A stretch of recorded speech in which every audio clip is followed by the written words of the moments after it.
How to go from getting your very first deal in wholesaling real estate all the way to a consistent $50,000 per month.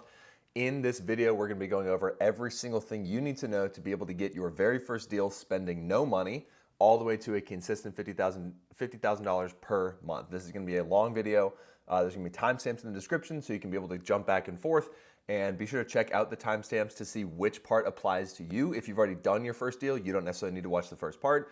If you've never done a deal, I'd recommend watching the first part. So based on where you're at in your wholesale journey, check the timestamps below, figure out what part makes most sense to you, and be able to come back to this video, take notes, apply this to your business, and let's get you rolling down to 50K per month. My name's Eric. I've been wholesaling for about 5 years. I've been helping people get deals for the past 2.5 to 3 years. I've been able to help people get over $3 million worth of deals, help retire a lot of people. And in this video, I'm basically gonna break down the entire process, A to Z, of what it takes to get your first deal all the way to $50,000 per month. So in the beginning, we're looking at the overview, right? So how wholesaling actually works, okay? So in wholesaling, there's 4 primary phases. There is lead generation. So who are we gonna talk to? Who are we gonna make offers to? And whose houses are we gonna make offers on? Once we have those people, our leads, how do we manage them? What does that look like? Follow-up cadences, phone calls, stuff like that. Acquisition, this is, negotiating, getting them on the phone, making offers, signing contracts. And then once you have the contract signed, then there's dispo, which is short for disposition. That is how you get the deal to a buyer and then close it out, and that's how you actually get paid on a transaction. So in the wholesale space, in the wholesale process, those are the 4 key phases. And then with actually making money on deals, you get paid when the buyer purchases the property. So you do not get paid when you sign a contract. You do not get paid when you assign a contract. You get paid when the buyer purchases the property and the deal is fully closed. That's when you get funded on the account, on your account. And then most people typically fail because they focus on one phase and they ignore the entire system. So you could get super, super good at lead generation, but then suck at lead management and acquisition, or you could be great at disposition, suck at acquisition, etc. So you need to make sure that you've got all 4 of these primary systems down. And then we're gonna dive into what $50,000 a month actually requires based on math, so we can kind of plan that out and see what it looks like to have a consistent $50,000 per month. And at the end of this video, there's gonna be a link to another video that shows you how to do this in a hands-off way, right? If you've already closed deals and you want to automate some of these processes and be able to close deals without your involvement and without you babysitting every single step of the process, be sure to watch that video. If you've not done a deal or you're not sure where you should get started, be sure to watch this whole video. Again, take notes. And again, if you've already done deals, I'd watch the other video to get to 50K per month on a mostly hands-off model. So without further ado, let's dive into it. Okay, before we dive into the entire process and how to actually get started, there's some basic definitions, basic vocabulary that you guys need to know when you are doing wholesaling. So we're gonna roll over this super quickly, just so you guys are aware of what they are. So one of the most common terms you'll hear all the time is ARV. That stands for after repair value. What that means is once the property is fixed up and repaired and in, beautiful tip-top shape, what will it sell for on the open market, right? We use this because most deals that we do, we sell to fix and flippers. So we need to ask ourselves, what will this house sell for once the fix and flipper renovates it? So that's ARV, commit that to memory. Rehab estimation, same kind of thing. When we are looking at fix and flips, we need to figure out what is the cost of the rehab to get the property sold. We have max allowable offer, MAO. That is what's the maximum offer that you can offer to your seller lead so that you can still assign it to an end buyer. Contracts, so the paperwork that is required, and title companies, what they do, how to pick one, and why it matters for closing. So that's the super basic vocabulary. That's the primary stuff you're gonna need to know.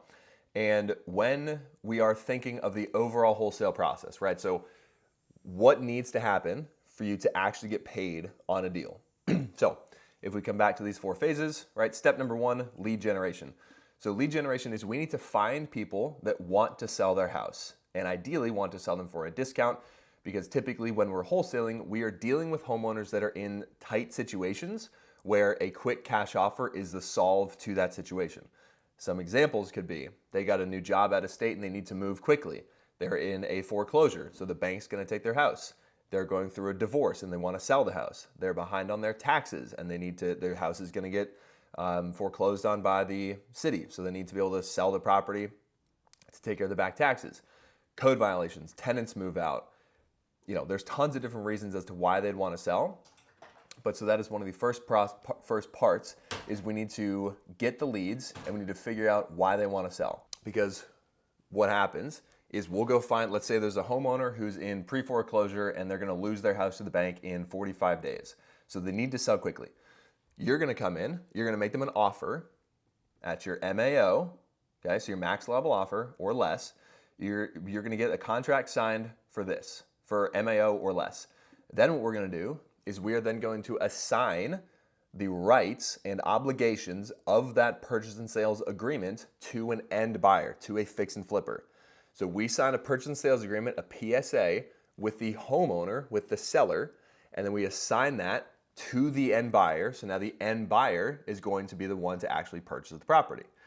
You make money by assigning it for more than what your contract is with the homeowner. As an example, if you sign a contract with a homeowner for the property at $180,000 and it makes sense for a fix and flipper to buy the property at $200,000, you can assign your purchase and sales contract, your PSA, to the end buyer for $200,000. You have the contract for $180,000. When the property closes, when the buyer purchases it, because that's when you get funded, that's when you make money, you make the difference. So in that example, you would make $20,000. Can you do deals for less? Yes, I've seen deals done for $1,200, which is not ideal, but it happens. Average wholesale deal size is typically 10 to 15K. Can be more, can be less, but that's usually the range. And deals can be done for more. I've seen deals for $30,000, $40,000, $50,000, $100,000, $150,000. There can be huge deals, but the typical wholesale deal is going to be between the $10,000 to $20,000 range. So as a wholesaler, you are getting paid by getting a good deal to a real estate investor. So to a fix and flipper, to a landlord, someone like that, right? That's how you get paid in this business. You do not make any money until you've gotten a deal purchased by an end buyer. That's how you get paid in this business. On Zillow, and was making about $7,000 to $8,000 per deal. So his average weekly income just from Zillow was about $12,000. So we're going to dive into that. This is going to be in depth. Take your notes. If you guys need to know how to get deals from Zillow for free, watch this, take notes. In this, it's going to go over the basics of on-market wholesaling, how to find good properties to wholesale, how to run the numbers, how to talk to agents, how to present yourself. Right? So there's 5 key parts to this. This next block is about an hour long. So watch that. After that, we're then going to go over to phase 2, which is paid leads. So what it looks like to switch from doing free marketing to paid marketing. And then we're going to continue on from there. So without further ado, next section up is on market. On market wholesaling, fundamentally the process is the same as off. This is going to center predominantly around wholesaling homes or multifamily on the MLS. We are focusing on homes that are listed on market with a real estate agent. When you call these listings, you are not going to be talking to the seller. That is a point of confusion that a lot of people seem to have. They tell me that they're talking to the seller and I go look and it's listed with an agent and I'm like, nope, you're talking to the real estate agent. That's an on-market deal. Sorry, bud, hate to burst your bubble. The issue with wholesaling on market is that I'm going to call a spade here. It's a little harder to get a good deal on market. Reason being, there is a listing price already there. Our prospective buyers already know what these sellers are wanting in terms of price. So we have to get a discount. I never want to see any of you guys lock up a property that's listed for $100,000 at $90,000 and then ask us to dispo it for a $5,000 discount from list. I'm going to laugh at you and I'm going to call you a big dum-dum because that's not how you do business. That's how wholesalers get a bad name with real estate agents, is they do dumb shit like that. So that's not what we're going to do, okay?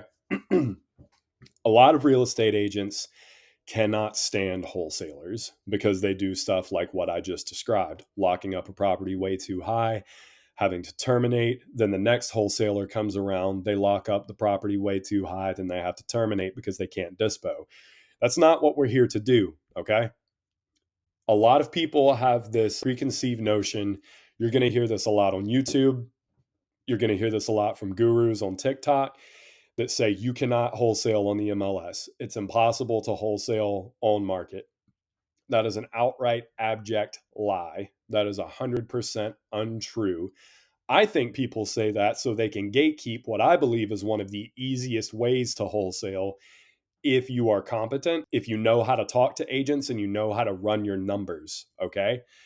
From the date that I went full time to today, I have done all in all 42 successful on market assignments, which generated me well into 6 figures of net income.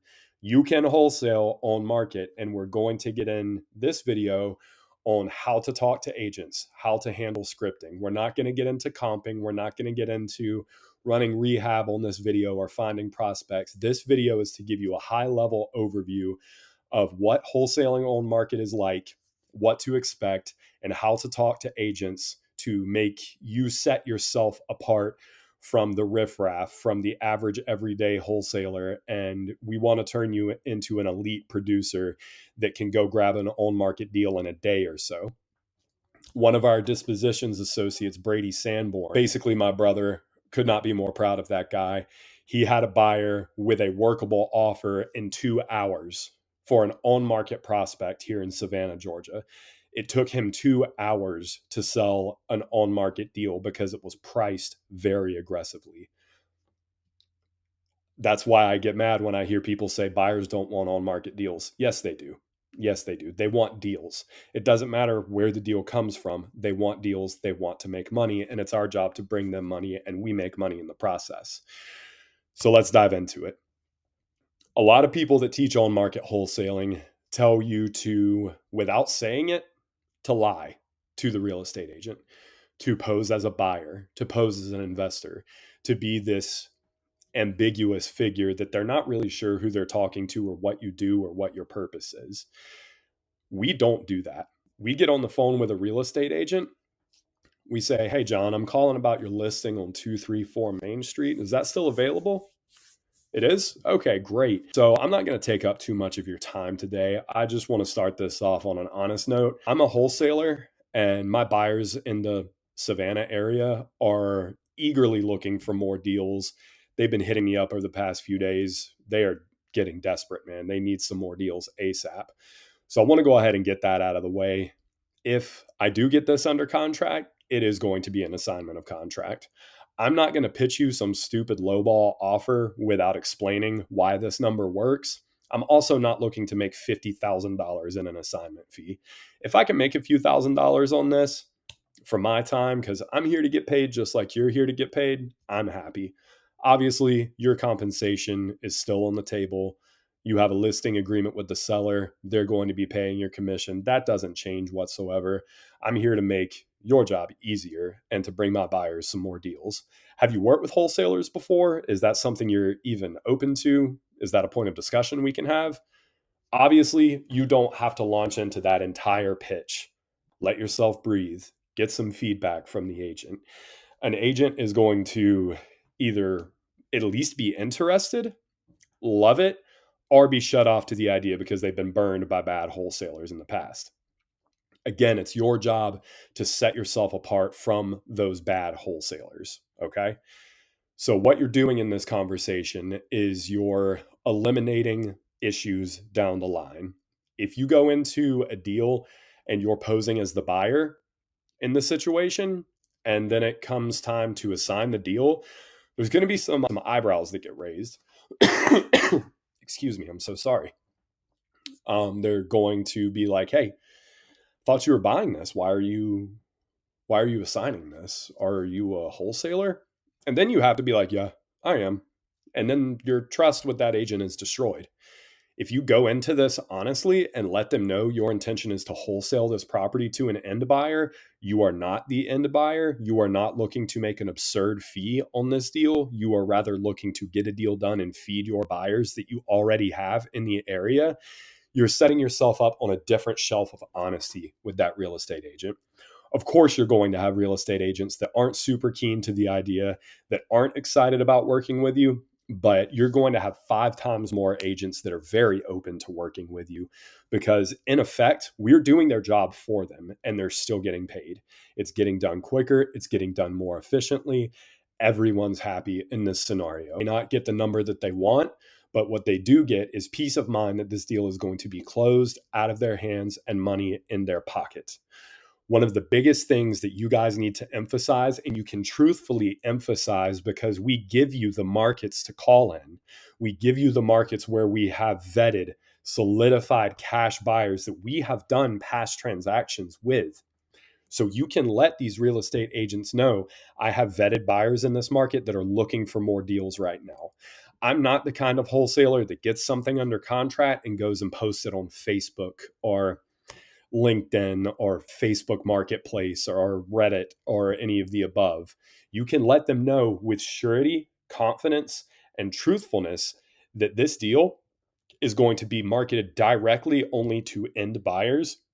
There will be no funny business, and this transaction, notwithstanding unforeseen circumstances, is going to close. How do I know that? We teach you how to run your numbers. Within this course, we will teach you how to run your numbers. Eric is also going to have a course teaching you how to run your numbers. So if you abide by the rules that we set in place, you will lock in a deal that is sellable. Of course, there can always be instances where a buyer goes to walk the property and it's in far worse condition than the photos on Zillow led you to believe. But even if that happens, we have every right in the world to go back to the agent and be like, hey, John, one of our buyers walked the property today. It doesn't look anything like it does on Zillow, man. This price doesn't work. We need a $35,000 reduction, or this is a no fly. No one can say anything about that. And I know I may be getting off on a rabbit trail here, and I know you may be stuck on the fact that I said earlier, we're telling the agent we're a wholesaler. You may be like, did Ben say we're going to tell the agent we're a wholesaler? I thought all agents hate wholesalers. That's a lie. That's a complete lie. I can think of 20 agents off the top of my head that I've worked with in the past, closed deals with, that love me because I made their job easy. I made their job easy. I was upfront, honest, and open about the situation. Whereas most wholesalers aren't. They want to act like they're the end buyer. So the benefits of telling a real estate agent that you are a wholesaler are multifaceted. First and foremost, you're being honest. As much as we possibly can in our lives, it's always good to be honest, regardless of what it is. And I'm not going to get into a philosophical ethics conversation, but this is a well known thing that honesty attracts success. Also, you have to sign on, I know in Georgia, at least in Georgia, in Texas, in Florida, in North Carolina, in Tennessee, in Ohio, unless things have changed, there's a box on the state approved contract that the real estate agent will send to you that must be checked to allow an assignment of that contract. When you go in there honestly and tell them, I'm a wholesaler, this is going to be an assignment of contract, this really cool thing happens where that box comes checked already when the contract is sent to you. So then you don't have to have the awkward conversation after telling the agent you're a buyer and being like, hey, John, I noticed that the assignability clause isn't checked. Gonna need that checked.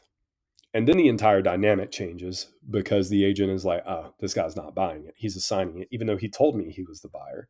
Why would that agent trust you at that point? Because you haven't been honest with them. Why would they trust you at that point? White Monster break. 1 second. Monster, please sponsor me. I hope that makes sense. Typically, I don't like it when people lie to me about things. So why wouldn't we go into this open and honestly? Some objections that you may have. Zen, please sponsor me. While doing on-market wholesaling, can you ensure that this deal is going to close? No, of course not. Of course not, John. I can't insure that. I haven't been in the property. I haven't seen it, but I have an extreme level of certainty knowing the hunger of my buyers in the area and how they run their numbers, that if we can get as close as humanly possible to my price that I need on this house, odds are it's going to sell, and odds are it's going to sell quickly. How quickly can you get EMD in? Some agents may want to press you to get EMD in within 72 hours of an executed contract. Problem, right? Nope, not within Freedom Pro. As long as you can make sure that that EMD is refundable throughout the duration of the inspection period, throughout the duration of close, preferably, we can get EMD in within a flash. Okay, not a problem. We always want to gun. Our ideal terms for an on market deal is a 30-day close with a 14 to 21 day inspection period. You can always pose it to the agent as, I have a lot of buyers in this area. I need a few days deal to all of them, get on the phone with all of them, see who's going to pay the most, and see who's going to close the fastest for your benefit and for your seller's benefit. You can't really argue with that. It takes a bit of time to get a deal sold. Not with Freedom Pro. It's going to take way less time with Freedom Pro if you ran your numbers right. It's not going to take that long. And you look really good when you come back the next day, 2 days later, and you're like, hey, John, we're ready to get EMD in for this deal over on 234 Main Street. John's going to be like, oh, you are one of the good ones. You see where this is going? Those are the most common objections that agents are going to throw at you is how fast can you get EMD in? How sure are you that this is going to close? The third objection is going to be price. That is going to be an oftentimes objection. The way that I love to handle it when they say your offer is ridiculous, your offer is too low, is okay, John. I mean, I get it. It is what it is. Can you walk me through how you ran your numbers on this, how you calculated ARV and rehab on this? At the time, they're going to be unable to do that because not all agents think like wholesalers. Not all agents think like buyers do. They want to try and list a property for as high as they can so their commission is as high as possible. 9 times out of 10, probably more than that, honestly. If a deal is listed on the MLS, it's already not a deal at that price. It's overpriced. That's why sellers get these lowball offers when in reality, it's a very reasonable offer. They've been overpromised and under-delivered by the real estate agent. This is nothing against agents. I love agents that are good, that know how to run their numbers and know how to relay information to the seller. Which brings me to my next point. One of the things I love about on-market wholesaling, and this is something I've never heard anyone say about on-market wholesaling, is this. Picture this situation. You yourself, the listener, you go and list a property of yours with a real estate agent. Why did you do that? You want to sell your home, right? Your land, whatever. And you need someone who is an expert in the field to guide you through that process. If you can make that agent like you and get them to understand the logic behind your number and why your offer works, they're going to relay that offer with that information to that seller. If you talk to that seller directly in an off-market setting, you called that seller and explained all of that logic to them, unless you are just an amazing closer, which some of you are. Some of you are better closers than I am. There's a high likelihood that they're going to laugh at you, the seller, or they're going to say, you don't know what you're talking about. When you can get an agent on board with your number, how you run your numbers, and get them to understand why your offer works, it's what I call an appeal to authority. That seller sees that real estate agent as the professional, as the expert in this situation. So when that agent comes back and is like, hey, Mr. Seller, we got this offer. It's $65,000 less than what it's listed for. I know you don't want to hear that, but here's why this offer makes sense. And honestly, I can't argue with it. I think this is a really good offer. I suggest you take it. In this situation, There's an appeal to authority. The agent, who is the professional in this situation, is explaining to the seller, who is the ultimate decision maker, why your offer works. I've had lower offers accepted because I was lower offers in terms of other offers they've gotten. I remember one that I did in Augusta, Georgia. I offered 70,000 and the agent laughed and said, "That's the lowest offer we've gotten on this. I'm going to be honest." I asked them, "How many times have you gone under contract with other wholesalers?" Said 4. Said, "Okay, where was it locked up at?" And it was all significantly higher than mine. So I said to the agent, "Well, the reason why it never closed was because it was locked up far too high and they weren't able to find an end buyer for it because the numbers didn't make sense. I know my offer is lower, but the advantage of mine is that it'll actually close. What good does an offer at full asking do, or 10,000, 15, 20,000 under asking do if they never actually get the money for it? I mean, a bird in the hand is worth 2 in the bush, no?"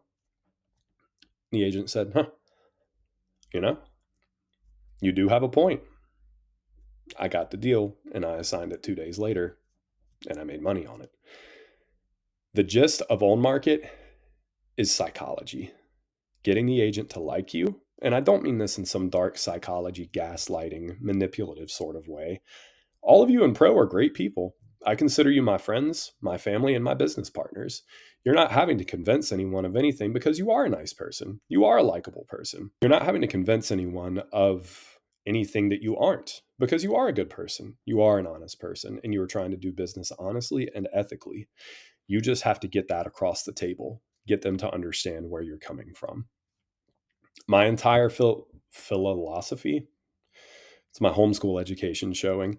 My entire philosophy with on market is different than I think 99% of wholesalers. I like to be honest and tell them I'm a wholesaler. I like to tell them this will be an assignment of contract.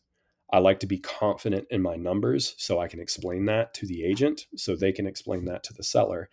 I'll even go a step further and offer to get on the phone with the seller on a 3-way call so the seller's representative, who is the agent, can be present during that call. If you can conduct yourself honestly, conduct yourself confidently, you will lock up far more on market deals than you think. There's no magic formula to how much of a discount you need to get. We like to see as big of a discount as possible because it looks great to a buyer. But if you are highly confident in your numbers, you are going to have no problem conveying that to the agent. Confidence is key when wholesaling on market and wholesaling in general. You're talking to someone who, to some extent, is already a professional in the industry. You're not having to talk to a seller. You're having the seller's authority figure as the figurehead for them. You're speaking to a person who, to an extent or another, understands the business. My final point, my final thought here, and something that you guys should definitely be excited about is this. When you execute with an agent, when you sell a deal of theirs, when you sell 2 deals of theirs, they're going to keep you in mind. They're going to think about you in the future when they get more distressed listings. So when you execute in a few markets with a few agents, guess what you get? You get free leads for life, free, sometimes off market leads for life. A property that the agent has signed a listing agreement with and they haven't put it on the MLS yet, so it's off market. It's the best of both worlds. You're getting the appeal to authority with the real estate agent, and you're getting the fact that it's off market. And you get those pre-market bids in, and they're even easier to assign. And it looks like an even better deal than if it was on the MLS. If you guys have any questions, if you ever need me, I'm in school all the time. That app, I don't go to school. I'm old. I'm 32. If you need me, if you have questions, ask me. Ask Eric. Come to our calls. We have them almost every single night. Okay. Show up. Let us get you educated. Let us get you signing contracts. Let us get you making money. That's what we're here for. That's what we're here to do. We don't make money unless you make money. And I'm here to make you money on a method that is a zero cost method aside from your time investment. Today's lesson is going to be how to find on market prospects and what we are looking for with on market deals. I love to use Redfin. You can absolutely use Zillow or Realtor.com. Personally, I like Redfin more because, well, I'll show you in a second. So you see Redfin.com up here. Should be pretty easy for you to type that in. I hope you can type that in. We're going to go over here. We're going to use my hometown of Savannah, Georgia. Okay. So we're going to get a whole lot of houses, 1,405. Obviously, not all of these are going to be great to wholesale. So we're going to go over to filters. We're going to drop that purchase price down pretty tremendously because there's not a whole lot of luxury fix and flips going on in Savannah. So we're going to drop that to about 250. You can go a little bit higher. You can go a little bit lower. But this is arguably the most powerful filter we're going to use. So filters wise, we are going to do house and multifamily because you can absolutely wholesale multifamily. You see that's dropped us down to 92 homes. Now, this is an important filter. Time on Redfin. It's how long the listing has been sitting on the market without being sold. In theory, the higher you go, the motivation will likely be higher. That can also fly back in your face because a lot of the time, these people that have had their listings sit for a long time, it's going in and out of contract. There's a lot wrong with the property that's not being disclosed, or the seller is just completely delusional on price and will not take an offer that's going to make sense. But at the same time, I have hit home runs with more than 180 days because I'm able to navigate the conversation better than other wholesalers. I like to stick with no max because I want to see newly distressed listings as well. To want to exclude 55 plus communities. Now, this fixer upper tab, don't use it because it's going to, it runs off of an AI algorithm that will show you fixer uppers, but it's also going to cut out a lot of really good potential leads because the AI isn't perfect, you know. It is what it is. So we're not going to use fixer upper. In this keyword search, you can do cash, as is, things like that. That's going to bring up applicable prospects, so to speak. I typically don't use those. You absolutely can though. Okay. You're going to want to exclude short sales because we do not want to wholesale those. You can get in a lot of legal trouble and they're just a pain in the ass. So we're going to look at 92 homes, all right? We have 92 homes in Savannah that may be eligible to wholesale. Let's see what we got going on here. 2 pictures, great. This one's coming soon, so we can't offer on this yet. The point of this video is to show you guys what a good potential fix and flip is for a cash buyer. That one, potentially, not really what I want to see because it's partially renovated already. This guy right here. Wouldn't be my first pick, but we're going to look at it anyway, okay? We're going to look at these photos. It's not too bad on the outside, but the inside shows age, okay? The kitchen could use a little renovating, maybe some paint. The back definitely needs some love. Goodness gracious. Looks like something out of the Blair Witch Project back there. This wouldn't be my favorite prospect, but there's enough love that needs to go into it that it might be applicable if we can reach an agreement on price. So let's look for just a home run, obvious, no-brainer type deal. In theory, you may think this one would work, but these have to be cheap, man, because this is just a full inside gut. Renovation is going to be pricey on something like that. So this is newly flipped, great live-in, potential. Not the best prospect for a wholesale deal unless you're doing creative finance, which we're going to talk about that later.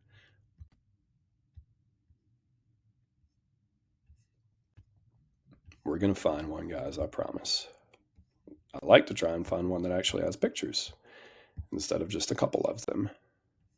Having a hard time with that today, it seems.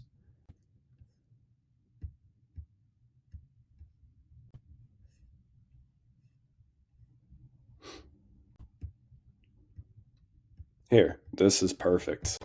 This is perfect. We have 3313 Martha Street here in Savannah. Now, it's not nuked, but it's definitely lived in, definitely loved. You can see these decals on the wall, obvious signs of wear and tear on the paint. The cabinets need an update. The bathroom's not too bad, but there is enough what's called value add here that this would be something I would potentially offer on because it's distressed enough. It's not nuked. It's a light to a moderate rehab. Okay. I don't know why people just don't want to put pictures up sometimes. I can already tell this is going to be a banger. Oh yeah. Now again, heavy rehabber here. A lot of work needs to go into this, but some of the work's already been done. This would be something a fix and flipper would absolutely pick up at the right price. So again, guys, our point with this video is not how to run numbers. I'm going to get into that soon. This is how to identify good prospects, okay? You can do for sale by owners, but they're usually out of their mind. I'm sorry. Oh, here we go, right here, 301 Beaufort. Old ugly wood paneling, floors are nasty, definite signs of wear and tear. This would be a great prospect right here. It's not brand new, but it's not absolutely nuked. It's a bricker. Flippers love brickers. God, this guy's been on the market for ages, but this is another great example. Clear signs of wear and tear, damage, distress. This is a good wholesale opportunity. I actually have tried to wholesale this property, but they just have no idea what the property's worth. And that's going to happen.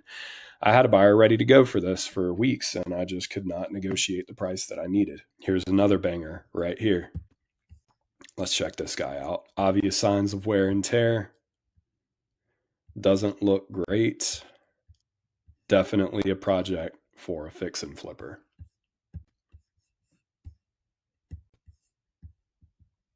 But again, those are the types of properties that we're going after, not guys like this that look great. It's going to be damn near impossible to get a good cash price on something like this. It's going to be cheap. So don't bother with things that look good, with things that don't have value add. It's going to be really hard, man, unless you're doing creative, which again, we'll get into at a later date. So I hope you guys have gotten some ideas of what we're looking for, like 3604 Plymouth right here. Obvious project for a flipper. Lots of signs of wear and tear. The kitchen doesn't look terrible, but it needs some updating. Bathroom looks awful. This is a perfect candidate. So I hope this video has taught you guys' eyes a little bit, trained your eyes a little bit to look for what we need for an on-market wholesale deal. Numbers. Guys, numbers are one of the most important parts of this business. Here's why. If your offer is wrong, it does not matter how many leads you get. It doesn't matter how many buyers you have. It doesn't matter how good you are at acquisitions. It doesn't matter how great your CRM is, your drip campaigns, your follow-up. If you sign deals at the wrong price, they will never sell. The only reason you'd sell them at the wrong price is if you do the numbers wrong. So we want to talk about making sure you get your numbers right. So in this video, we're going to be going over how to do your numbers. So we're going to be going over comps. This is used to find ARV. We're going to be going over rehab, so how to estimate rehab cost, and then MAO, how to find that, your max allowable offer. Now, if you guys are in the school community, there are calculators that you guys can use on how to do this, and there's links to AI tools that will do this for you. AI tools are paid, calculators are free, so based on your budget, you can pick which one works for you. Step number one, we're going to look at comps to find ARV. ARV is the first number that you need to figure out because we're looking at what these properties will sell for. Now, to do this, you can go to Zillow. You do not have to have some crazy expensive software. You can do this all on Zillow. So I'm going to use this one as an example. This is a wholesale deal I did a while ago. Oh, he's selling it. Look at that. Okay, so this deal right here. So you can see it is a 3-bed, 2-bath, 1,456 square feet, and built in 1977. Those are the key things we want to look at, right? So we need bed, bath, the distance, the year built, the square footage. So we come over here. We've got, again, 3.2, 1,456, and it is 1977 build. So we're gonna come over here. Okay, so we're over here, and what we wanna do is now we're gonna look at finding comparables that have recently sold. So we're gonna come over to sold, right over here. Property type, ours is a house, so we wanna look at house. Bed bath, ours is a 3-bed, 2-bath. I'm gonna click use exact match right there. Under these filters, square footage, ours was 1456, so I'm gonna go plus or minus 250 in that range, right? So again, same bed bath, half mile, year built, plus or minus 20 years, square footage 250. Over here, year built, that was 1977, so we're going 1957 to 1997. And then when you're running comps, ideally, you're as close in time as possible. So 30 days is better than 90, 90 is better than 6 months. We're gonna go with 90 for this example, and we're gonna hit apply. Then we're gonna zoom out, and we wanna see if we can find some properties that have sold recently in this area. Something else to think about when you're looking at comps. This is an example in Florida, but pools make a big difference. So if your house has a pool, or if the comps have pools and yours does not, I would not use that. If you do, you want to take the difference from what a pool adds value-wise. But again, ideally, we're looking at properties that are the same without pools. So this big one, 615, we can go scroll down, look at the satellite view. Does it have a pool? Yes. So that is a pool. That's why it sold for 615, right? Because the other one is listed for 410, our target property. So 605 probably has a pool, but then what we're going to do is we can come down here. We can see this one. So 410, there's a 405, and there's a 535. Does the 535 have a pool? Let's zoom in, take a peek. Does it? No, it does. Okay, so the 535 has a pool, so we're not going to use that one. So of these comps I just pulled up, we're going to use the 405, we're going to use the 423, 410, and 405. Those are all very close to our property, and they're all 3-bed, 2-bath, pretty much the same square footage, and they do not have pools.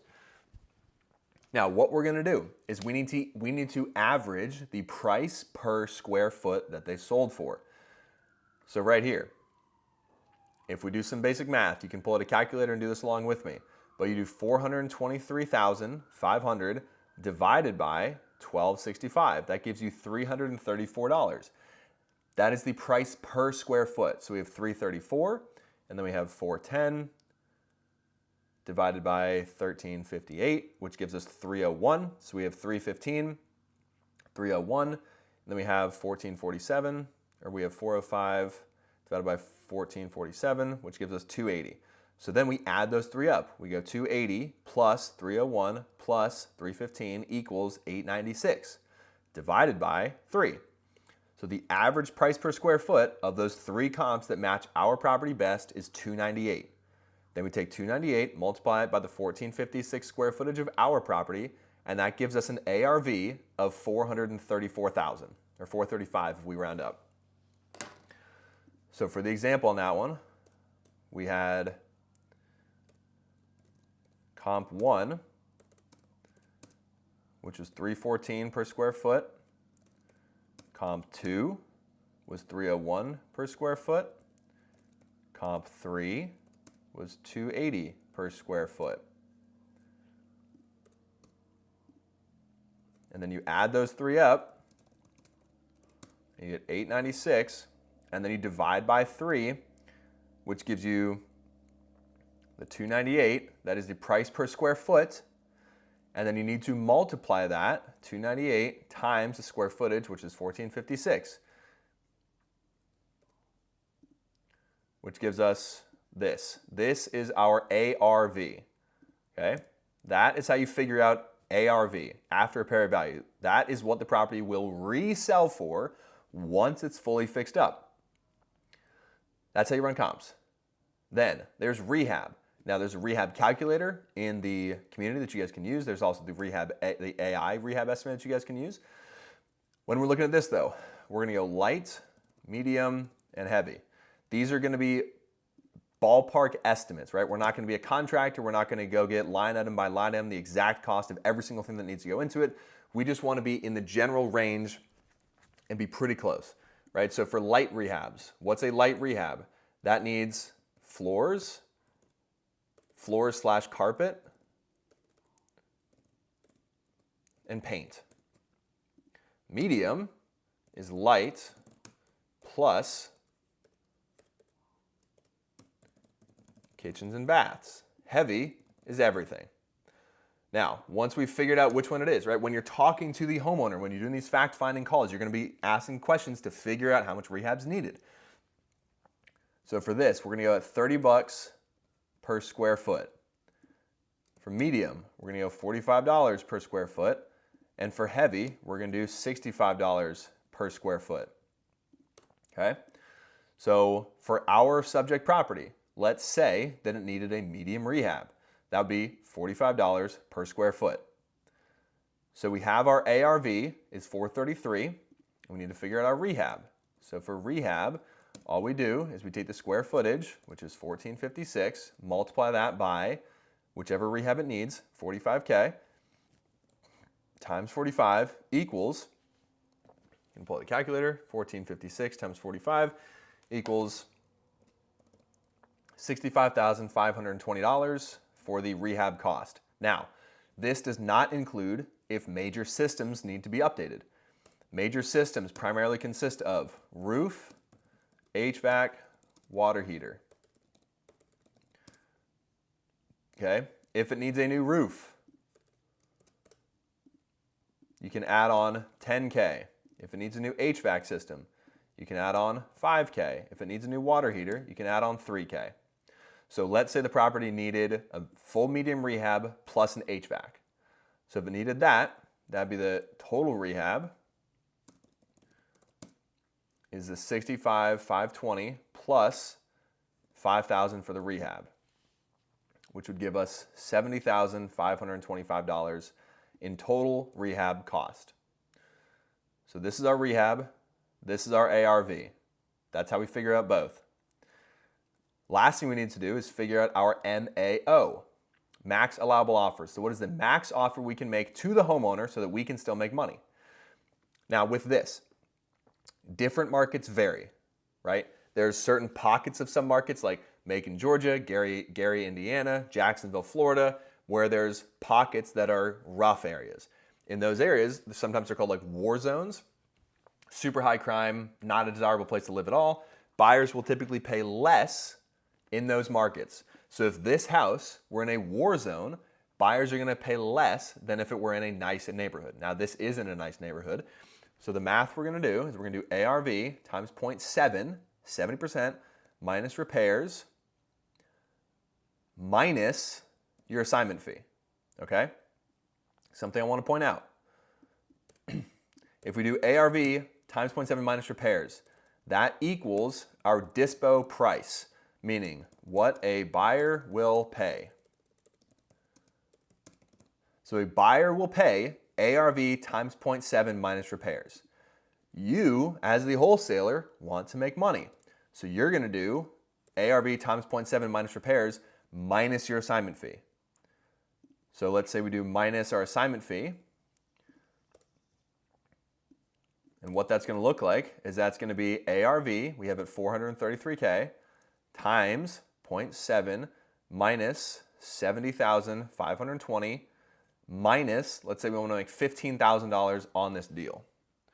So what does that math turn out to be? We have $443,000 times 0.7 minus 70,520 minus 15,000. That gives us a max allowable offer of $224,580.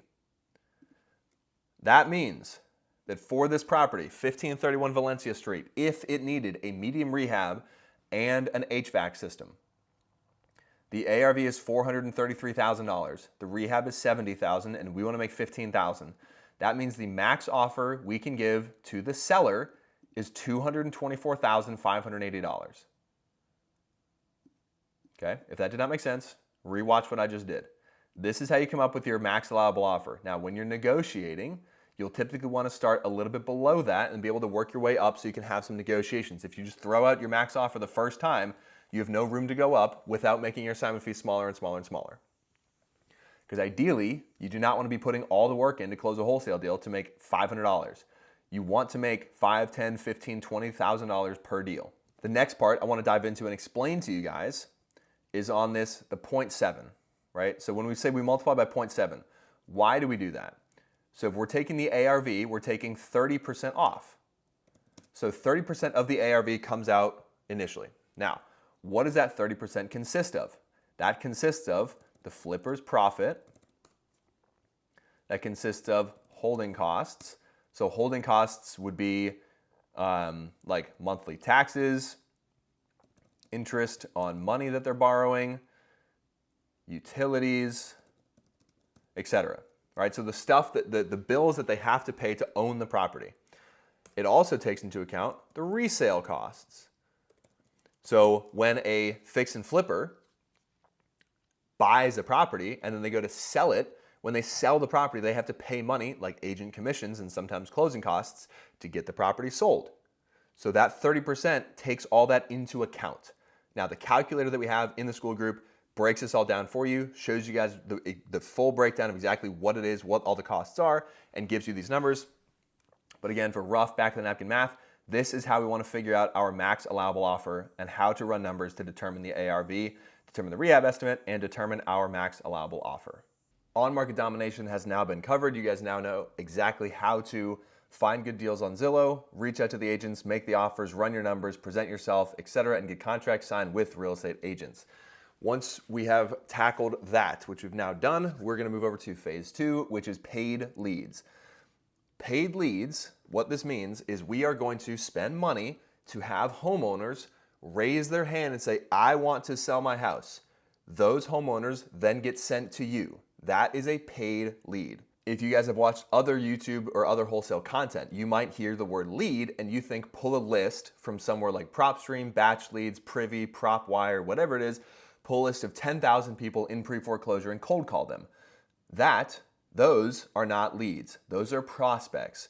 A prospect is someone that might want to sell.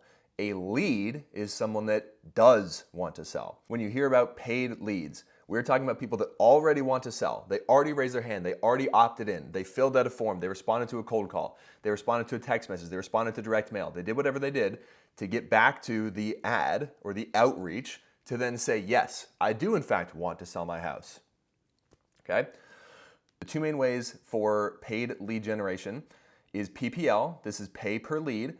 So with PPL, there's different lead providers and different lead vendors that run cold call campaigns, they run text campaigns, they run Facebook ads, Google ads, YouTube ads, send direct mail. They do all this different kind of stuff to find people that want to sell their property. Those PPL providers then sell that lead to you with the owner's contact information, their phone number, their address, why they want to sell, all this information, and then it's your job to run your numbers, get them on the phone, make an offer. The second form of lead generation is cold calling / cold callers. So cold calling, this is going to be you cold calling yourself. Now, why is this under paid? Can you cold call for free? Absolutely. If you do not have any money and you're going to cold call, I would argue that is one of the most arduous ways humanly possible to get leads. What's going to happen is if you decide to do cold calling yourself, you're going to go pull a list from somewhere like PropStream, PropWire, Batch Leads, whatever it is, with pre-foreclosures and tax delinquents and all this kind of stuff. And you're going to sit and you're going to have to skip trace them, which is how you get somebody's phone number. So you can skip trace someone on fastpeoplesearch.com, truepeoplesearch.com, cyberbackgroundchecks.com. And on those websites, you put in someone's name and address, and it gives you the phone number that is most likely their phone number. Then you call them and say, hey, I saw you on the property over on 123 Main Street. Are you interested in selling? If you're doing cold calling yourself, it's probably going to take about 1,000 or more phone calls to get leads, or to get a lead or two. Once you get cold call leads, you'll typically be able to convert about 1 in 20 to 1 in 30. So if you're going to cold call yourself manually, which means you skip trace someone one time, you dial the phone one time, you call someone one time, and then they say no. Then you do it again and again and again. That's going to take forever. Will it work? Absolutely. But if you have no money, you should just be on Zillow because those people already want to sell. It's not a question of trying to find someone that might want to sell, or it's not a question of finding someone that wants to sell. If you're doing the Zillow method, which Ben went over, it's more so just getting the agent to understand why the list price doesn't make sense and you come in and offer the offer that does make sense.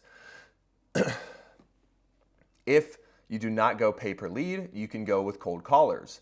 hiring someone else to make the cold calls for you. What this looks like, they will sit on a power dialer, which is something like batch dialer. And what that does is that will dial 3 phone numbers simultaneously over and over and over and over and over again. So you can put a list of 10,000 people in it and it'll just call them all. And when someone picks up, then you get connected to that person. So instead of making one dial one time, the phone ringing, they answer, they don't answer, whatever, you don't have to do that when you have cold callers. Cold callers will sit on a power dialer and make phone calls for 4 to 8 hours per day. They will qualify the leads, and once the leads are qualified, they will then send the lead over to you for you to then get on the phone, call them up, run your numbers, negotiate, and make an offer. So your process is the same if you have cold callers or if you're doing PPL. You're getting leads of people that raise their hand and said, I want to sell, getting sent to you, and then you then call them. The question is, are you going to go hire a cold caller and set this up and manage a cold caller yourself? And you're going to run the skip tracing yourself. You're going to get the data yourself. You're going to get the dialer yourself. You're going to run all that yourself. Or you can hire someone that has a cold call company, links down below. Or you can go straight to PPL, where there's 0 setup required. All you have to do is swipe your credit card, get leads, and then they want to sell, and it's your job just to get on the phone with them and make offers. Now, when it comes to PPL providers, there's different types of PPL providers, there's different types of leads. There are some PPL providers that sell inexpensive leads. There's PPL providers that sell expensive leads. PPL costs can range from $5 a lead all the way up to $700 a lead. And the difference is going to be the quality of the lead and how the lead was generated. So when we're looking at how leads get generated, there's different types. There's outbound and there's inbound. Outbound lead generation would be anything that where you go out to the person. So cold calling, I'm calling them. I'm making a phone call to them, outbound. Texting, I'm texting them. I'm texting them. It's going out. Direct mail, I'm sending mail out. That is all outbound marketing where you're going to people to see if they want to sell. Then you can look at something called inbound. With inbound marketing, that is stuff like Facebook ads, YouTube ads, Google SEO, Google PPC. Google PPC is an example like this. If you go sell my house fast, Tampa, Florida. This is a PPC ad. So offers.lucabuysHouses.com. This is a wholesaler running Google PPC ad, which stands for pay per click. So if I click on that link, Luca Buys Houses pays a couple cents for me to click on this and then fill out the form. So that is one form of lead generation. Now, why is this called inbound? It's inbound because as the homeowner, I am going on Google and I'm searching for the wholesaler. I'm searching for someone to buy the house versus cold calling, texting, direct mail, all this kind of stuff. We are going to them to see if they want to sell. So when we're looking at PPL providers, inbound leads are higher quality and more expensive. Outbound leads tend to be slightly lower quality and less expensive. If you're on a lower budget, outbound, just do outbound. If you guys need inexpensive leads, they're linked down below. And there's more expensive leads linked down below as well. So based on your budget, you can pick whichever one fits. But if you're just new to it, I would start with the less expensive leads just to get more reps in, get more practice in, and you still can close deals from them, right? The difference might be on Google PPC leads, you might be able to close 1 in 10 to 1 in 15 if your acquisition process is really good. With less expensive leads, it might be closer to 1 in 20 to 1 in 30. So then what you can do is just look at the math and you can say, okay, if I go get inexpensive leads that are $5 a piece, so let's do some math right here. We can go $5 lead and we need 30 to close or to sign 1 contract, right? So that cost, the cost per contract would be $150.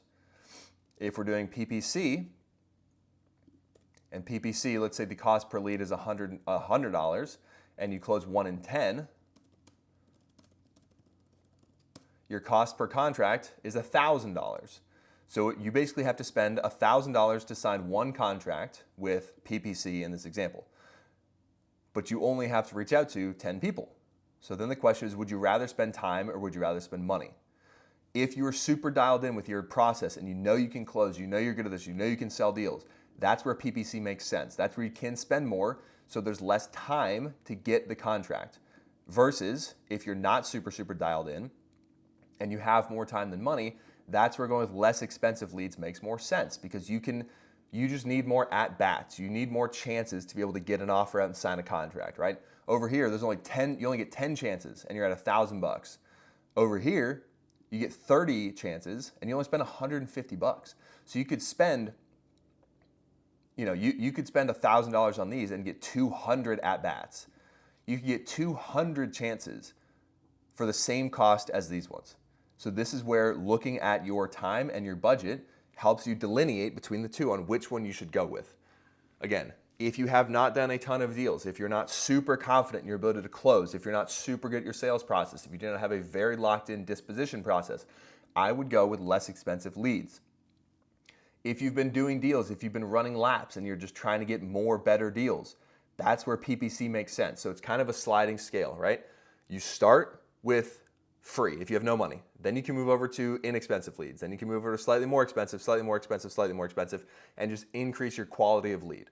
But if you're just starting, free and inexpensive leads would be the best place to start. And in this, I'll show you guys a quick example of some inexpensive leads, right? So this is freedomleads.io. It's linked in the description. These are leads. So right here, these are text leads and cold call leads. So you can come over here. So these leads are $5 leads. So you can click on this, you can see the conversation. Estimated property value is $380, seller asks $450. So that's a lead. They want to sell for $450. Your job is then get them on the phone and negotiate down a price that makes sense, which we'll go over. Atlanta, Georgia, here's another one. Estimated property value $490, they're asking $550, right? So these are leads. You just redeem them, get them on the phone, make an offer, okay? So those are inexpensive leads that you guys can go redeem. The link for those is down in the description. And if you want more expensive leads, that's also down below in the description. Now that we have leads, we want to talk about how to manage those leads, where to keep those leads, how to not lose track of those leads, because you paid money for these leads. So if you pay for a lead and you call it once and they don't answer and you just leave it be and you don't call them again, you are effectively lighting money on fire, right? Lead management is one of the most important things to your business to make sure that you're not lighting money on fire. What is a CRM? A CRM is a customer relationship management system, which is where you basically keep track of your leads, you keep notes on your leads. With most CRMs in the real estate space, you can make phone calls, send texts, send contracts, send emails, and all communication flows through the CRM. There are some free CRMs. You could literally use Google Sheets. You could use Google Sheets and you can set up a Google Sheet that has 5 different columns: new, contacted, negotiating, contract, dead, or closed, right? So a lead in the new lead bucket, meaning it was generated. So if you were over here doing cold calling, when a cold caller gets a lead, they have a homeowner that says, yes, I want to sell the property, and they get them qualified. Then they send them over to your CRM. That would go into the new lead bucket. It stays in the new lead bucket until you have contacted them or you've tried to contact them. So a new lead sits in new lead until you have made a phone call or sent a text message to get in touch with that person. After that, it then goes into either contacted or no contact made. So new lead comes in, you make a phone call, send a text. They then go to either contacted if you got in touch with them. If you did not get in touch with them, it goes to uncontacted. Your job every single day, once you're to the point where leads are flowing in, is to work the new leads first, then work the rest of the leads. So as leads are coming in, again, they go to new, and then you reach out to them. If they get in touch, if you talk to them, put them under contacted. And then based on how the conversation went, if you made an offer, you can get into negotiating. If you made an offer and they flat out rejected it and you've tried negotiating, etc., you can move it to dead. If you made an offer and they accepted it and they signed a contract, you can put it under contract, right? So the pipeline stages are used to indicate at what phase of the sales process is this lead in. Are they a new lead? Have they been contacted? Has an offer been made? Did they reject the offer? Did they accept the offer? Did they sign a contract? Is it being shopped at to buyers? Right? So that's the whole purpose of a pipeline, is just where is each lead in the stage and what's the next step that we need to do with that lead. Most leads in this business do not sign a contract on the first phone call. Is it possible? Yes. Those are referred to as one-call closes. They're rare, but it is very humanly possible. And I would recommend aiming for that anytime you have a lead. The purpose of getting leads in is to get a contract signed, right? So if you get a lead on the phone, the goal would be keep them on the phone, talk them through the offer until they sign the contract. If they need to talk to their spouse, talk to an attorney, do this, do that, that's when you can put it in the follow-up phase, the negotiating phase, however you want to structure your pipeline, because there's different ways to structure them, whichever makes most sense to you. But the goal is to get a contract signed, right? And if the contract's not going to get signed, if they're not going to take it, then you want to move it to dead as fast as possible. So the goal of getting a lead in the pipeline is move it out of the pipeline quickly. With leads, the other thing to remember, follow-up cadence, right? The money is in the follow-up, not the first call. That's what I was just saying. Most contracts are not signed on the very first call, most of the time. Most of the time, it's going to take multiple phone calls, multiple texts, maybe some emails, some negotiations, some back and forth until they finally accept or reject your offer. One of the things that we always say, and that I would recommend you guys do, is a lead is not dead, or a lead should not be moved out of the pipeline unless they've signed the contract or they've flat out rejected your offer and they said there's no shot they'll ever take an offer like that, or they block you, right? But if you get a lead in on Monday and you call it a couple times and they don't answer, the lead is not dead. You just keep calling, keep texting, because they want to sell their house. You want to sign a contract to buy the house, to then assign the contract. So if you get leads in, especially if you're spending money on these leads and you call it a couple times and you just let it die, you are lighting money on fire. A lead does not leave your pipeline unless it is signed or dead. That is it. And the only reason a lead goes dead is if they flat out reject your offer or they block you. Outside of that, you're going to keep following up with them. When leads first come in, the first 7 days, the first 5 seconds are super important, and the first 7 days are also super important. So when a lead first comes in, you want to try to get on the phone with them as fast as possible. So if a cold caller sends you a lead at 10 a.m., ideally, you are calling that lead at 10 a.m. or 10:01 or 10:02. You want to be on the phone with them as fast as humanly possible. What the first 7 days should look like. The goal of the first 7 days is to get as many touch points as possible with the seller, with the lead, to get them on the phone. So what that typically looks like is in the first 7 days doing a two to three times per day, so morning, afternoon, evening, a triple dial SMS and a voicemail. What's a triple dial? A triple dial is I'm going to call them. If they do not answer, I'm going to call them again. If they do not answer, I'm going to call them a third time. If they do not answer after the third phone call attempt, I'm going to send them a text and leave a voicemail.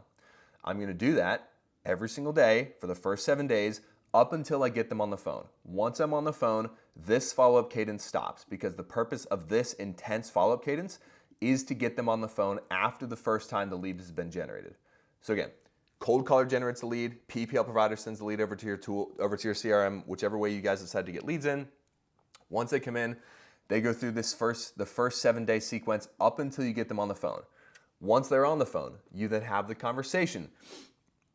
You've ran your numbers, you're fact finding, you're going through the questions, you're going to make an offer, you're going to negotiate, and then based on the outcome of that phone call, they then go to a different stage in the pipeline that correlates with how the phone call went. So an example, cold caller calls a lead comes in, you get on the phone with them on day 3 of doing the first 7 day outreach sequence. On day 3, you get in touch with them, you have a conversation, and you run through the numbers, you understand what the situation is, you understand when they want to sell, why they want to sell, and you make your offer. Then they say, okay, I need to review this with my attorney. You're then going to say, okay, great. How long is it going to take? When's a good time to follow up? Then you're going to schedule a time for a follow-up. You're going to book a meeting. You're going to book an appointment. So they say, it sounds good. I want to review this with my attorney. I'll be able to get that done in the next 3 days. So then you schedule a time to call them 3 days later to then make the offer and ideally get the contract signed or move it to dead based on how that conversation goes. So that's the first 7 day outreach sequence. Now there are CRMs. There's the one that we use is linked in the description if you guys want to go check that out. But there are CRMs, this one included, where you can set up automations, you can set up drip campaigns, you can set up reminders. So let's say a lead automatically comes in. That can then trigger a automation to send them a text. So a lead comes in and automatically the CRM sends a text and says, hey seller, this is Eric. I just got your information from blank, from my assistant, from whatever, or just got your information from a form online. When's a good time we can hop on the phone? Or are you free later this afternoon? You can have your initial outreach message say something. So that's a touch point, right? That's one touch point from this initial first 7-day sequence that can be automated. You can then also schedule out automated texts, automated emails, so you can just keep touches going out without your manual input, right? You're gonna do this, you're gonna do the automated drip campaigns, you're gonna do the outreach up until you have an acquisition manager in place, which we're not gonna get to yet. That's later in this course. But so that is what lead management looks like. That's the concept of it. And again, your job is get in touch with every single lead and get them through the pipeline. Keep following up, keep making phone calls, keep making outreach attempts until you get them on the phone, you can have a conversation with them and you can make an offer. And with the automated sequences, with the drip campaigns, with all that kind of stuff, the CRM that's linked down below, the one that we use, they have onboarding calls and they have live Zoom help. So you can hop on there and say, I need help getting my drip campaign set up, I need help getting this automation set up, I need help getting my contract automation set up, and they will sit in a Zoom call and they'll help you set the entire thing up. If you're doing this, you are a business owner. You need to be able to figure out problems and problem solve and find solutions. There's AI and there's customer support and there's the community for help. You need to be able to take accountability, problem solve, and run your own business because that's what you're here to do. You're here to run a business. Now that we have our leads and our CRM and our lead management all taken care of, the next step is what do we do to get contracts signed? That's the acquisition phase. When it comes to acquisitions, when you're on the phone call with the seller, the 4 primary details that you want to figure out are the 4 key pillars. So whenever you're talking to a seller, you want their price. So how much do they want for the property? Timeline, when would they like to sell the property? The condition, what's the condition of the home? What level of rehab is needed? And the motivation, why do they want to sell? Is it a pre-foreclosure? Is it divorce? Are they moving? Tax delinquent? Bad tenants? Inherited the property? Whatever the situation may be. But when you're on the phone with the seller, you want to figure out and you want to ask questions to go through the 4 pillars. If you need the script for this, it's in the school community, tools and resources, go check it out. Okay? So the goal of having these conversations, right, is again, you're trying to solve a problem. The vast majority of sellers that you talk to are in a situation, they have a problem, and the solve to the problem is selling the property. So if they're going to go to foreclosure and they cannot afford to bring their loan current, right, they're behind on their payments to the bank for the house that they own, and if they do not make payments, they're going to lose the house to the bank. So instead of that, right, because that's the problem that they need a solution for, the solution is sell the house because they can't afford to bring it current. So that's the solution, right? You then come in with the solution to their problem. So you're having conversations with these homeowners, and when you're having the conversations and you're going through these, you want to try to focus on asking open-ended questions.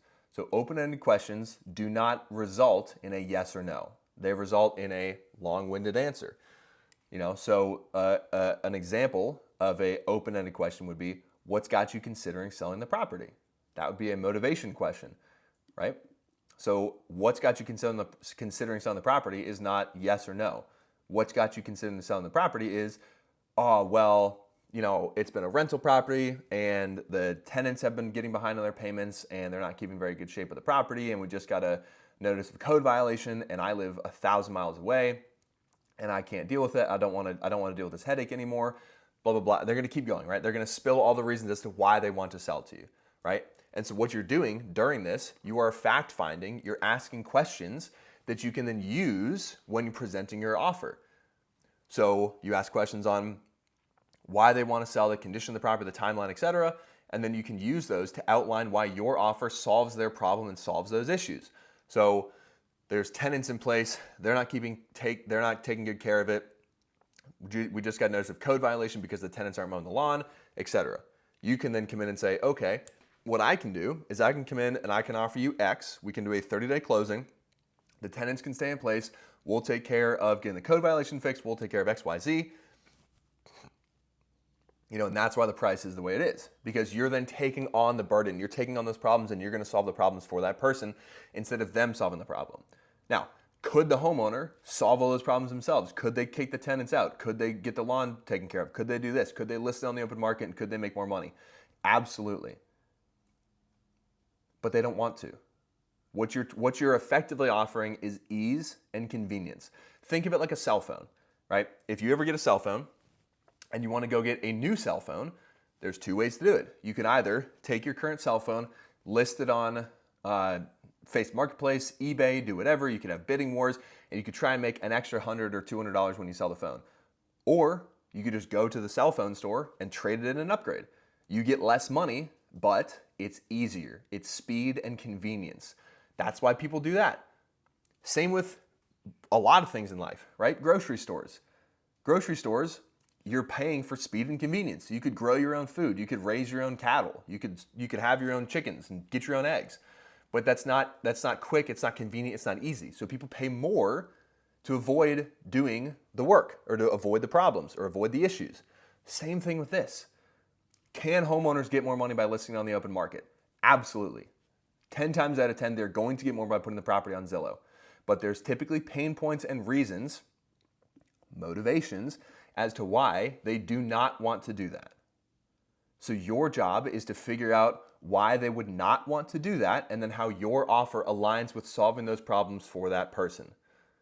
Because at the end of the day, all you're trying to do is solve a problem for a homeowner by presenting them with your cash offer, and then you just bring that to a fix and flipper and they buy it and you get paid by the fix and flipper for getting them the good deal. That's how this business works. That's really all it is solving problems for homeowners, getting a good deal on a property, and getting it to a fix and flipper or a landlord. Now, when you're on the phone with the homeowner and you're negotiating, you're going through and you're making the offer, and then they finally say yes, now you need to send them a contract. Now, to send them a contract, you can do this for free. There's tons of e-sign tools available. The CRM that I mentioned earlier has e-signing built in. You can click a button, 90% of the contract's filled out automatically. You need to fill in a couple details, click send, and it's in their email. They click sign, and you're good. If you don't have that set up and you want a free option, you can go to .loop, right? .loop. You can go to .loop.com, DocuSign. There's .loop, DocuSign, HelloSign, EverSign, eSign, PandaDocs, HelloSign. They're all the same thing. E-signing platforms. Just use an e-signing platform. There's tons of free ones. You send it over to them via email. They sign via email. During this process, you also want to get photos of the property. You need photos so that you can send them to the buyer so the buyer can see what they're buying before they go walk the property. It is exponentially easier to sell a deal with photos than it is without photos because of the risk profile. If buyers don't know what they're buying, they're less likely to buy it.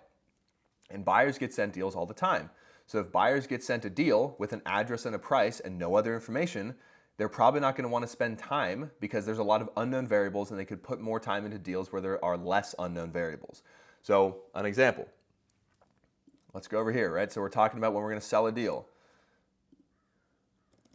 Option 1, the shitty option, the bad option. Don't do this option. Option 1 is you come over here. You have a price and an address. So you're saying, hey, Mr. Buyer, I've got this deal, 123 Main Street, 80 grand. Do you want it? Yes or no? You're not going to sell it. That's effectively the same thing as going to sell a car and saying, hey, here's a black car for 50 grand. Would you like it? Well, I don't know. What's the make? What's the model? How many miles does it have? What's the trim package? What type of car is it? What's the condition? Is it a good car? Is it a bad car? Right? If it's a $50,000 black car and it's a brand new Lamborghini, I'm definitely taking it for 50 grand. If it's a 1980s Toyota Corolla with 450,000 miles on it and a flat tire, I'm not paying 50 grand for that. But if it's just a price and an address, I don't know which one it is. Then there's option 2, right? You want to remove as much ambiguity, as much guesswork as possible. So you have price, you have photos, you have a video walkthrough, you have ages of major systems. So that'd be like the HVAC, so the heating and air conditioning unit, the roof, the water heater, right? All these different things. If you have all this information, so instead of saying it's a black car for 50 grand, you say it's a black 2022 Lamborghini SVJ, 17,000 miles on it, maintenance was done this time, XYZ, blah, blah, blah. It's tons of information. Then it's a very informed decision for the buyer. Same with the property, right? This is not an informed decision. This is a guess. This is an informed decision because they know what they're buying. They know what they're getting. Now, almost every single time, buyers are still going to want to see the property in person. So then you schedule a walkthrough with the seller, tenant, and the buyer, get them in. But anytime you're getting contracts signed, right? What needs to be in hand before you move to dispo? You want to have as much information as humanly possible for the buyer so they fully understand the deal, they fully understand what they're getting themselves into. Because if you're going to send a deal to a buyer and they're going to want to walk it, they're going to want to take their time to go walk properties where they feel there's a high likelihood that they'll take it because they want the next deal. So if you come over to them and give them effectively nothing, they're not going to want to spend time walking it because they probably got another deal with option two's information where they feel much more confident in taking their time to go look at the property because time is money, time is valuable. So if you're over here, you're wasting buyers' times. You want to have as much information as humanly possible, which you figure out by asking these questions, by having a long conversation with the homeowner so that when you go get the deal to the end buyer, they know as much as they can know before they walk the property. Last part, is super quick. This is assignments versus double closes. So a lot of times people overcomplicate double closes. They make it sound scary. Assignment is the most basic way to do it. An assignment, paperwork-wise, there's a purchase and sales agreement, which we've gone over. That is a contract that says I am going to buy the property from you, the homeowner. And then there's an assignment agreement, which is between you and the buyer. And that says I'm going to assign this purchase and sales agreement to you, the buyer. And that's it. On a double close, there's a purchase and sales agreement with you and the homeowner, and then there's another purchase and sales agreement with you and the seller, or with you and the buyer, I'm sorry. And what's going to happen in here is you are going to buy the property for 10 minutes. You're going to own the property for 10 minutes and you're going to immediately resell it. It happens the same day. And no, you do not need to have money to actually purchase the property. There's lenders called transactional lenders that will lend the entire purchase price of the property, and then they will take a small fee to cover that. Typically, you'll want to use double closes in states where you cannot assign contracts. Different states have different laws, so you're going to check that out. You can look into it. And you can also use double closes if the seller does not want it to be assigned or if it's going to be a really big fee and you don't want the buyer or the seller to see your assignment fee. But again, double closes, very simple to do, very easy to work with. A lot of people overcomplicate them, try and make it sound like this crazy thing. It's a purchase and sales agreement, and transactional funding. Assignment, purchase and sales agreement, assignment agreement, no transactional funding. On assignment agreements, the buyer will see your assignment fee. The seller will see your assignment fee unless you request a blind HUD. A blind HUD shows the seller side to the seller and the buyer side to the buyer. The buyer is paying your assignment fee. So the buyer sees your assignment fee on a blind HUD. The seller does not. On a double close, neither party sees it because there is no assignment fee. Because you're not assigning the contract. You're buying it for $180 and then you're reselling it for $200. So you're gonna make $20K minus the fees. So to summarize, acquisitions. Once you get on the phone with the homeowner, you want to confirm their asking price, the timeline of when they want to sell, the condition of the property. So what's the shape? When was the kitchen last updated? When were the floors last updated? When were the bathrooms last updated? What's the condition of the roof? How's the shape of the HVAC unit? How's the water heater doing? You want to figure all these questions out about the condition of the property so that you can properly estimate rehab. And then motivation. Why do they want to sign? Or why do they want to sell? Signing process, again, use the e-sign tools. The CRM has it. There's free e-sign tools out there. And you want to get, again, the condition of the property, photos, video walkthroughs are amazing. So you can ask the seller to send those. You can ask tenants to send those. If neither of those are an option, there's other services you can use. You can use Investor Boots. There's a link for that in the description. That's paid. You can also go to Thumbtack or TaskRabbit, and you can find handymen. You can say, hey, Mr. Handyman, I need you to go take photos and videos of this property. I'll pay you $75 or $50. Just go over and take pictures. They'll then go take the pictures. You pay them for it. They get the pictures over to you. You compile them all, send those to the buyer. And that is the overarching acquisition process. Again, script and all that kind of stuff is in the school community. Last primary phase in this business is going to be finding buyers and getting the deal sold to an end buyer. Now, there's different ways to actually find these buyers. There's free ways and there's paid ways. The free ways are super easy. I'll show you guys an example of that really quick. So we're gonna go to Zillow. And if I wanna find a buyer for a deal, so let's say I got a deal in Savannah, Georgia. Okay, so let's say I got a deal in Savannah, Georgia. It's a fix and flip, and it's over here. What I want to do is I want to find other properties that were fixed and flipped, or other properties that have been renovated. So what I can do, I'm going to go over here. I'm going to go to sold, and if ours is a house, we want to look at houses, and then filters. I want to find one that was recently sold. I don't want to find someone that's fixed and flipping 5 years ago. I want to find someone that's fixed and flipping recently. So let's go last 90 days and hit apply.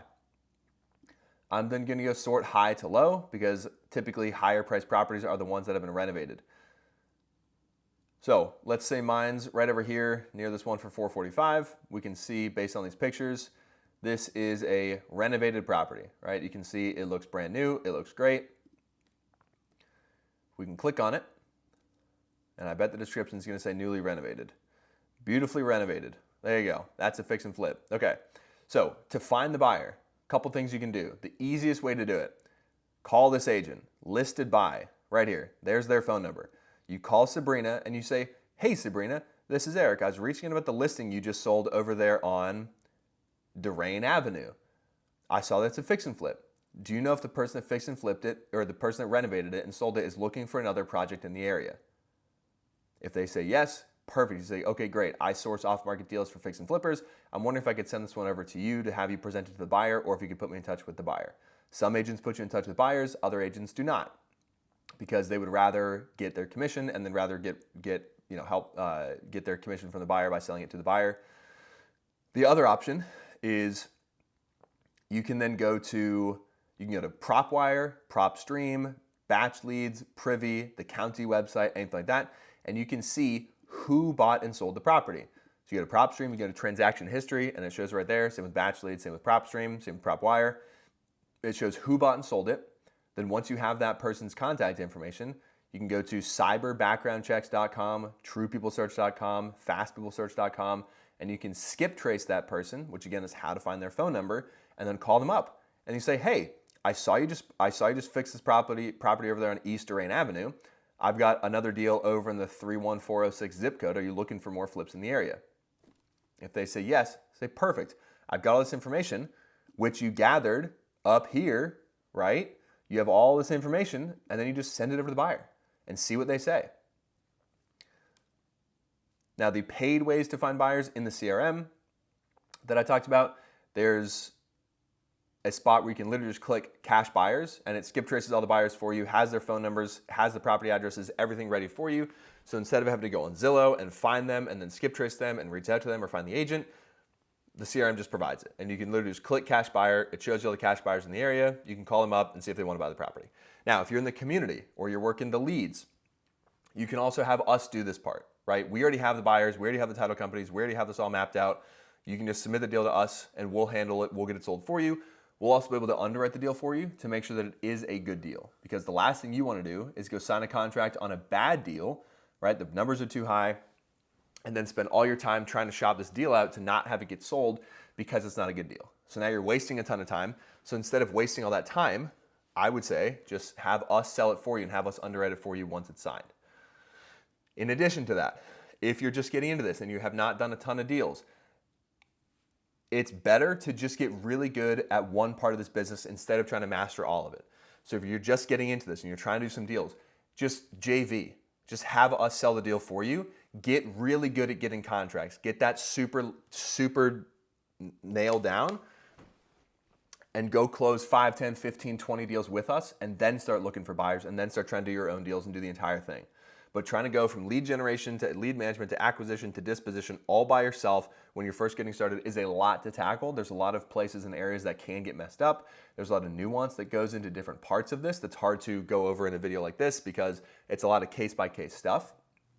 So if you've not closed tons of deals, I would recommend partnering with someone. It doesn't have to be us, but if you're in the community watching this, we can get the deal sold for you. We give you the top markets to pick from, and all you gotta do is get deals in those markets based on the math that we teach, and then you're locked in and you're good to go, and we'll get them sold for you.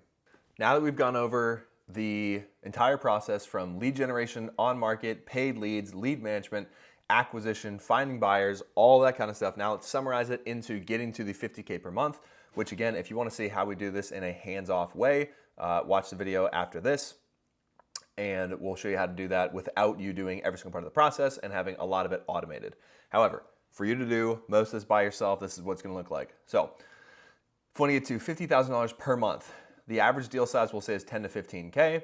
50K per month is 3.5 to 5 closed deals per month. With this, we need to figure out our lead to contract ratio and our contract to close ratio. On these numbers, lead to contract ratio, this is going to be most impacted by your sales ability and your follow-up ability. If we have 2 people, right? Let's backtrack and do some math. Let's say there's 2 people. Person number 1, when they get a lead, they call it 1 or 2 times. They don't get most of them on the phone, and they just don't work their leads very much, and they don't practice their sales process. They don't practice objection handling. They don't practice any of that. They're probably going to close substantially fewer leads than the person who has a very well thought out follow-up process. They have very good negotiation process. They've practiced their sales scripts. They practiced objection handling. They aim to get better at this. So these numbers are rough, and it depends on you. It depends on you, on how well you're gonna manage your leads, how good you are at negotiation, how good you are at follow-up, and how much time and effort you put in. And then we need to look at our contract to close ratio. So just because you sign a contract does not mean it's going to close. Some reasons that a contract does not close. The biggest one, number 1, the numbers are wrong. If you do your math wrong, if you do your numbers wrong and you lock it up too high, it will not sell. That's why doing your math is so important. The second reason a lot of deals do not sell is location. If you get a good deal, right, the numbers make sense, but it's out in the middle of absolute nowhere, it's out in some cornfield in South Dakota, no one's gonna buy it. So it's not just sign a contract, it's sign a contract with good numbers in a good location where fix and flippers or landlords are buying deals, which those markets we give you in the group, so go check those out. So what we're gonna do, we need to reverse engineer the math on how to get to 50K per month. So we're gonna use the $5 leads as an example for this example. So lead to contract ratio. Let's say you can sign a contract on 1 in 30 leads, right? It might be 1 in 50, it might be 1 in 80 if you're terrible at negotiating, follow-up, etc. It might be 1 in 20 if you're really good at it. So it varies. We're gonna say 1 in 30. So the lead is $5, so you need to spend $150 to get 1 signed contract. Contract to close ratio, we're gonna assume 70%. Now, Eric, why would a deal not sell, right? You could sign a contract. Again, bad location, bad numbers. Let's say it's good numbers in a good location. There can still be issues like title issues. So there's something going on within the chain of title that prevents a seller from selling.